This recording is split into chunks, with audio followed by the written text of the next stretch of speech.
நீங்க ஏதோ ஒரு முயற்சி பண்ணிட்டு இருக்கிறீங்க. ஏதோ ஒரு செயல் வடிவம் குடுக்குறீங்கன்னு வச்சுக்கோங்க. அப்ப நீங்க பண்ணும்போது நீங்க செய்றது தப்பு அப்படின்னு சில பேர் சொல்லலாம். நான் இத செஞ்சேன், தப்பா போயிருச்சு அப்படின்னு சொல்லலாம். இத நம்ம எப்படி எடுத்துக்கலாம்னா, அது அவங்க பண்ணும்போது சில விஷயங்கள் தப்பா இருக்கலாம். அவங்க வந்து ஒரு பிசினஸ் ஆரம்பிக்கவும் தப்பா இருந்திருக்கலாம். ஆனா நீங்க ஆரம்பிக்கும்போது அந்த தெளிவோடும், நீங்க அந்த ஸ்கில் செட் டெவலப் பண்ணி, அதெல்லாம் ஆராய்ந்து நீங்க சில விஷயத்த ஸ்டெப் எடுத்திருப்பீங்க. ஃபர்ஸ்ட் ஸ்டெப் தான் எடுத்து வச்சிருப்பீங்க. எடுத்தோனே அவங்க அத பார்த்தோனே உங்க மேல ஒரு அக்கறையில கூட அவங்க சொல்லலாம். பண்ணாதீங்கன்னு சொல்லலாம். ஏன்னா அவங்க தோத்து போயிருக்கிறாங்க. ஆனா நீங்க அந்த தோத்தத எப்படி மாற்றம் பண்ணி, அது எப்படி பண்ணணும்னு கத்துக்கிட்டு கூட நீங்க பண்ண ஆரம்பிச்சிருக்கலாம். அவங்க ஒப்பீனியன் சிலத நம்ம எடுத்துக்கலாம். டிஸ்க்ளைமர் மாரி சில விஷயங்கள் எடுத்துக்கலாம். அவங்க இத பாடமா சில விஷயங்கள நம்ம சேஞ்ச் பண்ணி கூட எடுத்துக்கலாம் தவிர, அவங்க சொல்லிட்டாங்கன்றத நீங்க உங்க விஷயத்த கைவிட்றாதீங்க. உங்க முயற்சிய கைவிட்றாதீங்க. செய்யாம இருந்துறாதீங்க. அவங்க தோத்து போயிட்டாங்க, நம்மளும் செஞ்சா தோத்து போயிருவோம் அப்படின்னு நினைக்காதீங்க. எல்லாரும் ஒரு டீ கடை ஆரம்பிப்பாங்க. எல்லாரும் வச்சவங்க அத்தனை பேரும் ஜெயிச்சிருக்க மாட்டாங்க. ஆனா முயற்சியோட சில பேர் பண்ணிட்டு இருக்கவங்க ஜெயிப்பாங்க.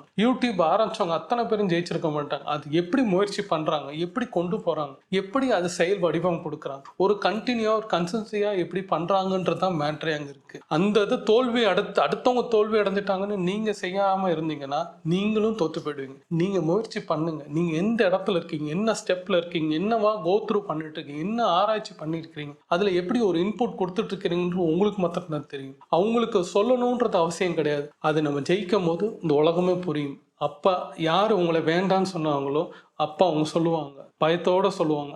நீனும் தோத்து போயிறக்கூடாதுன்றதுக்காண்டி தான் நான் சொன்னேன்னு சொல்லுவாங்க. நம்ம ஜெயிப்போம். அந்த ஜெயிப்புனால தான் அத நம்ம அவங்க அந்த ஒப்பீனியன உடைக்கவே முடியும். அதனால உங்களோட ஸ்கில் செட்ட டெவலப் பண்ணுங்க. நீங்க என்ன செஞ்சுட்டு இருக்கீங்களோ செஞ்சுக்கிட்டே இருங்க. கோ த்ரூ ஆயிட்டே இருக்கங்க. உங்க லெவல இம்ப்ரூவ் பண்ணுங்க. போயிட்டே இருங்க. ஜெயிச்சிடலாம். திரும்பவும் சொல்றேன், எப்பவும் சொல்றது தான். யார பார்த்தும் பயப்படாதீங்க. நான் உங்க கூட இருக்கிறேன். ஜெயிக்கலாம் வாங்க.